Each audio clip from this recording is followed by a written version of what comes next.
The 13th chapter of the Bhagavad-Gita is often found difficult by those who are studying Bhagavad-Gita because there are many chapters, many subjects that are covered in this chapter. So I'm going to try to break up this chapter into small components so that we're covering these subjects one by one, probably one each session.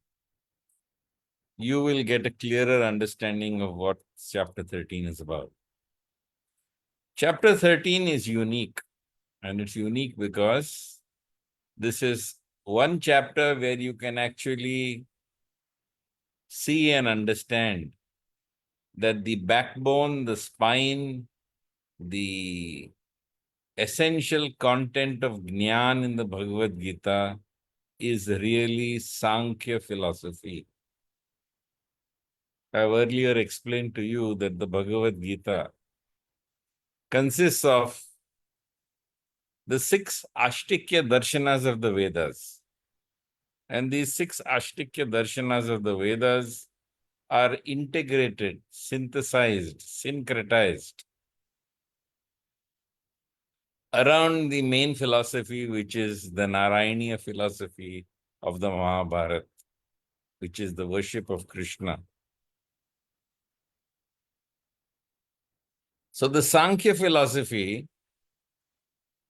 which you will understand as we are studying the 13th chapter, is essentially consisting of a dualistic vision of the universe. And by dualistic, I mean there are two. One is Purush and the other is Prakriti. So if you understand that Sankhya is dualistic, then you will understand that there are only two divisions in Sankhya.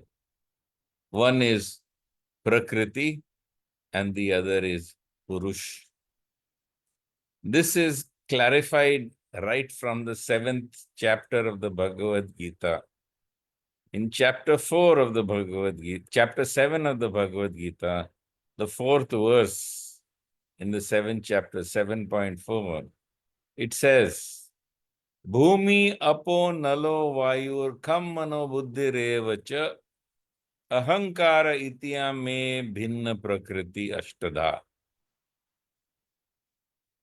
So Krishna explains to Arjuna that there are two aspects of me. One is the bhinna prakriti ashtada, which is earth, water, fire, air, ether, the mind, the intelligence, and the false ego.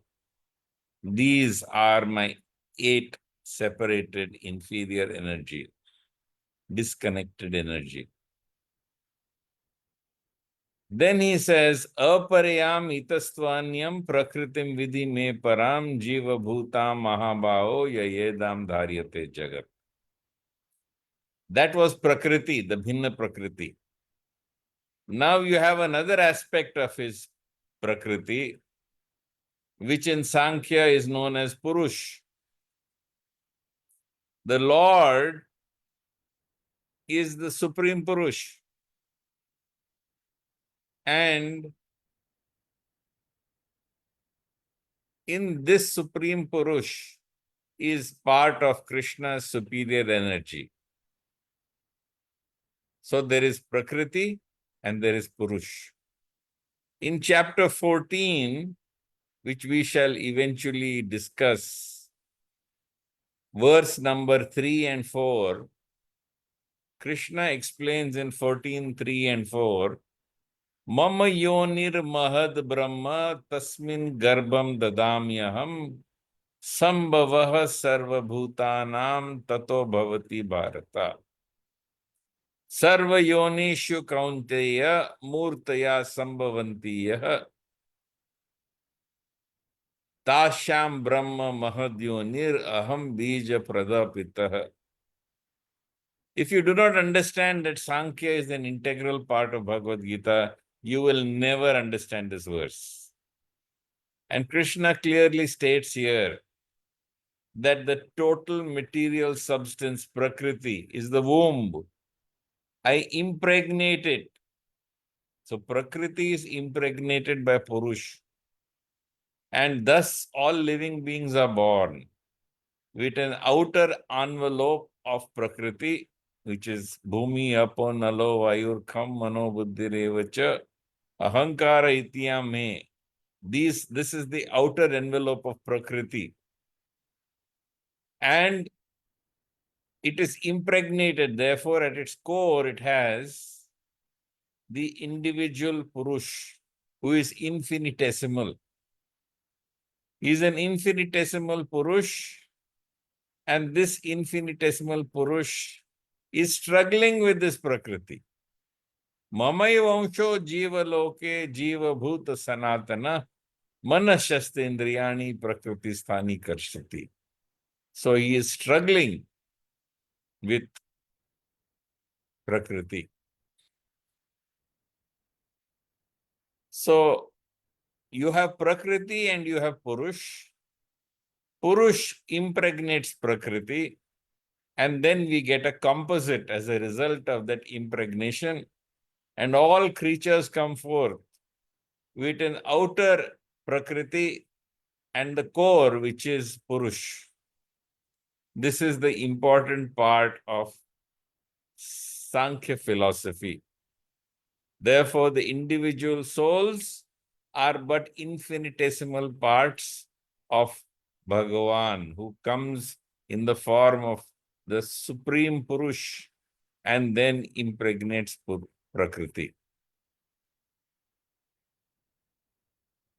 This is also, you can see that this division of Sankhya is also seen in Bhagavad-Geeta chapter 8, verse number 4, where Krishna says, Adibhutam ksharo bhavo purusha chad adidaivatam adiyagno aham evatra dehe bhritam vara.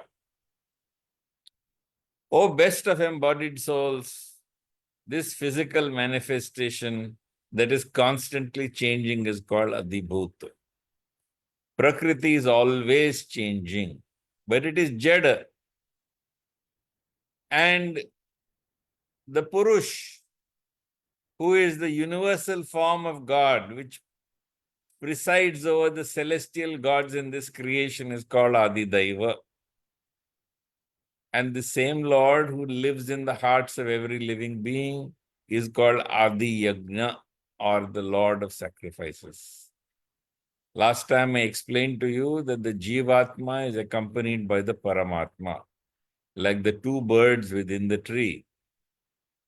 So the infinitesimal part of Purush is which is part of the impregnation of the Supreme Purush, is known as the Jivatma, the individual soul, and it has as its constant companion God as Paramatma. So you have the soul, which is Kshetrajna, and then you have God, who is seated as a companion, who is also known as the Sarva Kshetrajna. He is also known as Adi Yagna. He is also known as Paramatma. So this Prakriti and Purush form Sankhya. And it is explained as we go on that Krishna says in chapter 13, text number 4, Tat Kshetram Yaccha Yadrikcha Yad Vikari Yatascha Yat Sacha Yo Yat Prabhavascha Tat Samasena Me Shrinu.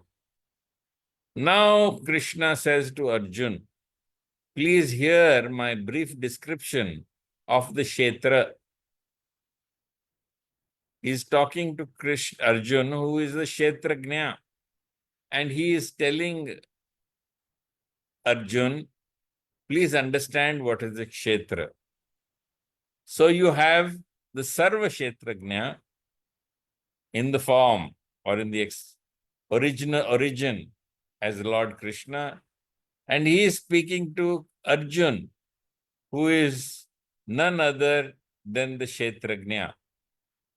So the Paramatma is speaking to the Jivatma in the Bhagavad-Geeta, and he's explaining to him what is the nature of the tree that they are seated on.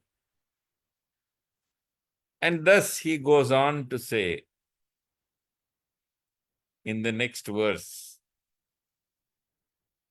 that Rishibir Bahuda Geetam Chandobhir Vividah Pritak Brahma Sutra Padaschaiva Hetu Madhvir Vinishchitah.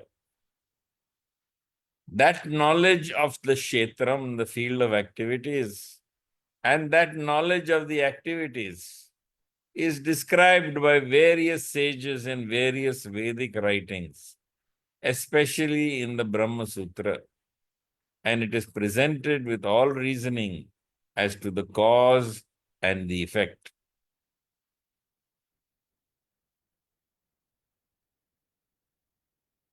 So Krishna explains now in this verse what Prakriti is.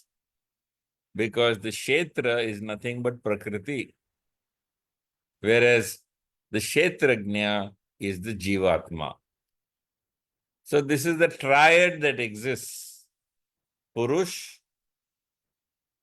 the Kshetrajna and the Sarva Kshetrajna, who is the Supreme Purush, and the Kshetra, which is none other than Prakriti. So your body, which is composed of earth, water, fire, air, ether, your mind, yes, your mind, your intelligence, and your sense of self, all of them are part of the Kshetra or Prakriti.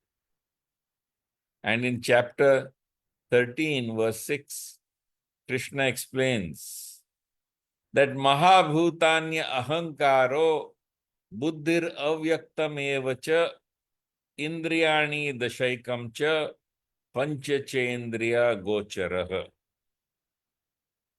So this is pure Sankhya.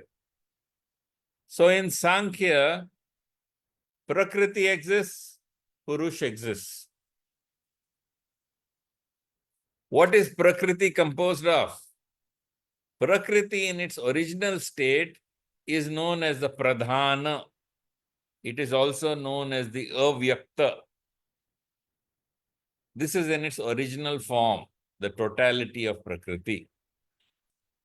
When a Purush comes close to Prakriti, what happens is that Prakriti then manifests as a Mahat, or it manifests as Buddhi. So this Mahat Brahma is the cosmic intelligence, even though it is Jada, when it is approached by Purush. And then it forms Ahankara, which is the ego seed. And from this ego seed of Ahankara, you have the Manas, from which you get the 5 Jnanindriyas. Jnanindriyas means those senses from where you acquire knowledge.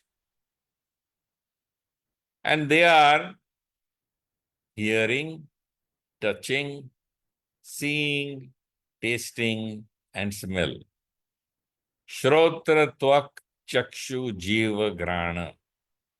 You will see in the 5th chapter where Krishna explains that the one who is in Karma Yoga, who realizes that he is the Purush, that he is the Kshetrajna, he sees the hearing, touching, tasting, smelling, etc., knowing that he does nothing and everything is done by Prakriti. So the 5 Jnanindriyas and the mind are part of the evolution from Ahankar. You also get the 5 Karma Indriyas, which is speech,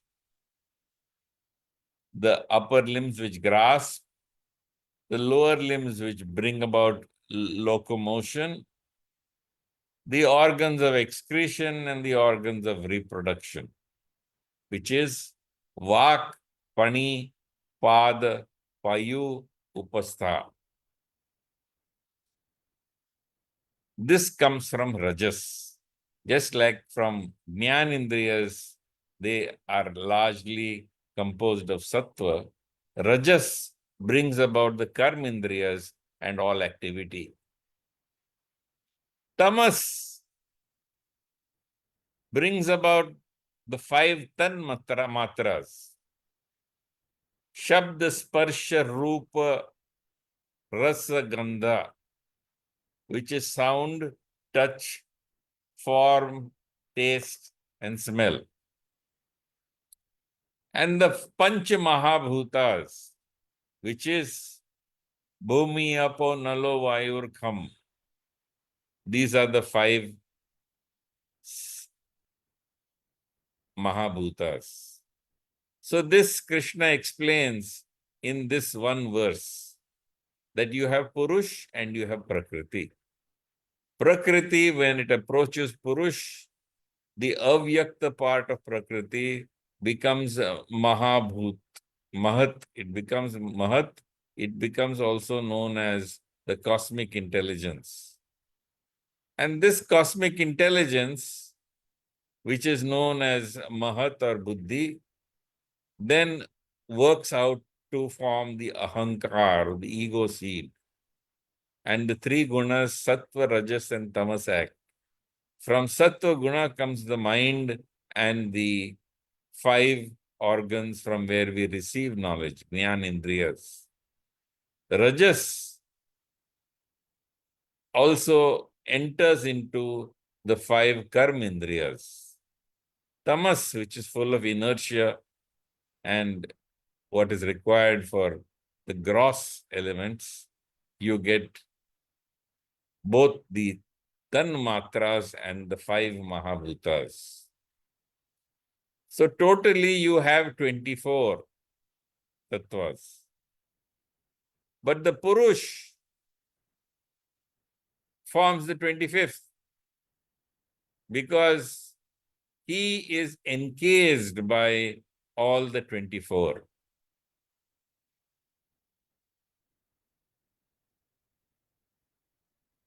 In the later part of the 13th chapter, Krishna will explain. He says, Yatha Sakshmad, Yatha Na Akasham Palapyate.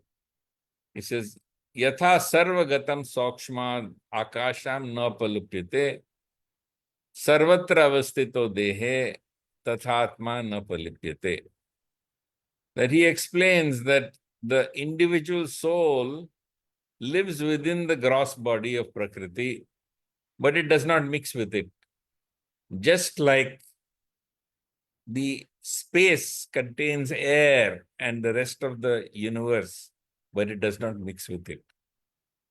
He also goes on to say later that Yatha Prakashati Eka Kritsnam Imam Lokam Ravi Tata Shetri Shetram Kritsnam Prakashatyo Bharata.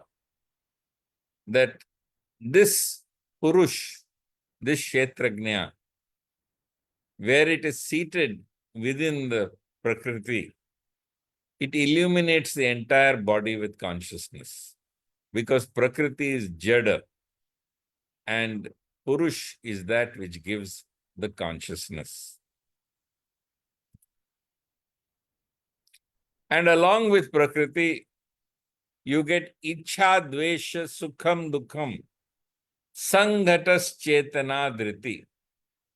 Etat Kshetram Samasena Savikaram Udaritam. Desire and aversion, happiness and misery, this body, consciousness and will, all these comprise the field or the kshetra and the rest of its modifications.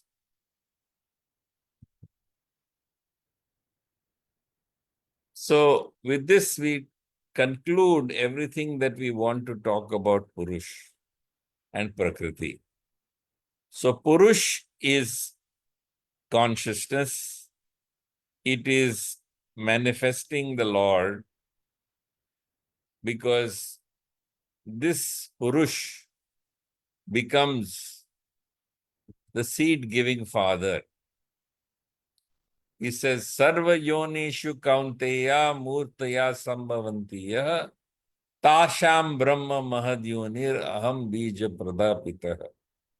So Purush and Prakriti, they come together. And when they come together, you have the individual soul with the Paramatma as its companion, and you have the Bhumi apo nalo vayur kham mano buddhirevacha ahankara ityam me. This is the envelope which contains this Kshetrajna.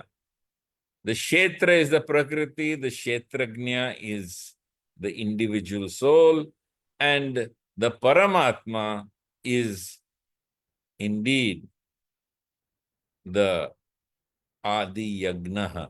He is the Paramatma. The individual soul, who is the Kshetrajna, is but an ansh, a fragment of the Lord. And therefore, he is constantly struggling with the five senses that include the mind. Mamai vansho jiva loke jiva bhuta sanatana manashastendriyani prakriti sthani kashyati. He can't overcome Prakriti, because Prakriti is too powerful. Krishna says, Devi asa gunamayi mama maya duratyaya mameva ye prapadyante mayamitam tarantite. This Prakriti is my divine energy, and you can never overcome it. It's only when you surrender unto me, this Paramatma who is your companion, that you can cross beyond Prakriti. Why? Because Krishna points out very clearly, Mayadhyakshena Prakriti Suyate Sacharacharam Hetunanena Kaunteya Jagad Viparivartate. Krishna says very clearly that I am the Adhyaksha, I am the controller, I am the operator of Prakriti. And if you surrender unto me, you can cross beyond Prakriti. Otherwise, you will remain constantly struggling with Prakriti. Because Prakriti does everything, you do nothing. Prakriti kriyamanani gune karmani sarvashah ahankara vimudatma kartamiti manyate. Prakriti does everything, but you imagine that you are doing it. You are merely the witness, you are merely the observer. Karya karanam kartritve hetur prakriti uchyate.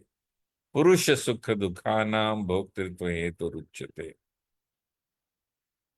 So Prakriti performs all activities within the world.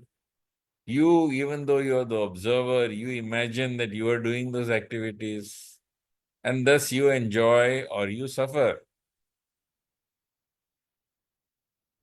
And because you enjoy and suffer, you are struggling with your five senses and the sixth sense, which is the mind.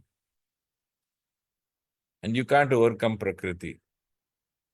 You need to learn to surrender to God, Bhagavan, to Paramatma, Adi Yagna. And by surrendering to him, you will cross over Prakriti. So Krishna is seated in your heart. He is seated in your heart as a Paramatma, as pointed out in the last session. And your whole life as it unfolds, whether it will be full of friction or without friction, full of suffering or without suffering, will depend on the extent to which you surrender to this Paramatma who is seated in your heart.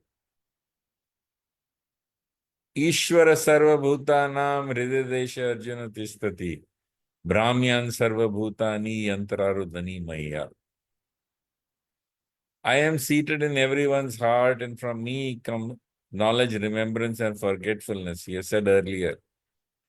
But he also says that I am seated in your heart and I am driving you onward towards your destiny. You are merely seated in a machine made of material energy. And again he says, Tam eva sharanam gaccha sarva bhavena bharata tat prasadat param shantim sthanam prapshishi shashvatam. If you surrender unto me, you will cross beyond Prakriti. And I will take you towards peace, perfection, and the supreme destination. With this, I'll pause. If you have anything to say, please feel free to ask me now. Thank you, Shantanuji, for today's session. My first question is, what practical wisdom does chapter 13 offer to someone who's struggling with material attachment or identity? What? Please repeat the question. What practical wisdom does chapter 13 of the Bhagavad-Gita offer to someone who is struggling with material attachment or identity?